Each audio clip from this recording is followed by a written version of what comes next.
होता है। फ्रांस का देश का लोग फ्रांस से बोलते हैं भारत की भाषा कौन सी? बोलिए। जब हिंदी है तो नेताओं से पूछो कि जब भीलवाड़ा में, जब राजस्थान में, गुजरात में, महाराष्ट्र में ये वोट मांगने जाते हैं तो मराठी, गुजराती और राजस्थानी बोलते हैं। संसद में इनको क्या हो जाता है कि अंग्रेजी बोलने लगते हैं। जानते हैं वहां जाकर इनकी भाषा क्यों बदल जाया करती है। हमारे देश की भाषा ध्यान रखना, वोट मांगते हो तो तुम वहां की भाषा में बात करते हो और जब जीत जाते हो तो तुम्हारी भाषा बदल जाया करती है। ध्यान रखना, जब इस देश की भाषा हिंदी है तो फिर तुम्हारे देश में अंग्रेजी में बातें क्यों होती हैं? तुम्हारे देश में अंग्रेजी में काम क्यों होता है? तुम्हारे देश में हिंदी में काम क्यों नहीं होता है?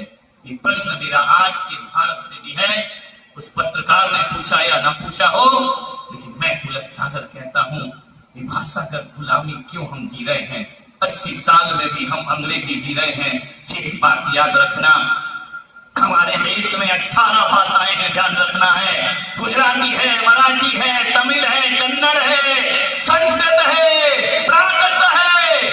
18 भाषाएं देश में है। तो देश की भाषा कौन सी होगी? मैं एक बात याद रखना, ना मैं मराठी का विरोधी हूं, ना मैं गुजराती का विरोधी हूं। मेरे हिंदुस्तान की ये सब भाषाएं हैं। ध्यान रखना, इन सब भाषाओं को मैं माता का दर्जा दिया करता हूं। ये सब भारत की हमारी माताएं हैं। गुजराती हमारी माता है, ध्यान रखिए, मराठी हमारी माता है, बंगाली हमारी माता है।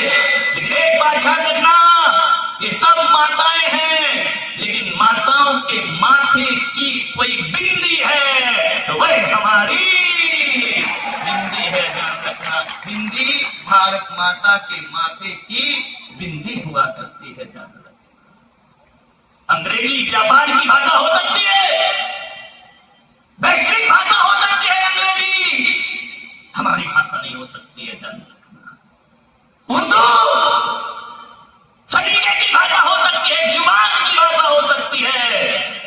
लेकिन मैं पुलक सागर यहां कह रहा हूं कि अंग्रेजी यदि व्यापार की भाषा है और उर्दू यदि जुबान की भाषा है तो हिंदी मेरे दिल की भाषा है। ध्यान रखना, दिल की कोई भाषा होती है तो वह हिंदी होती। मान्यवर, तो याद करना,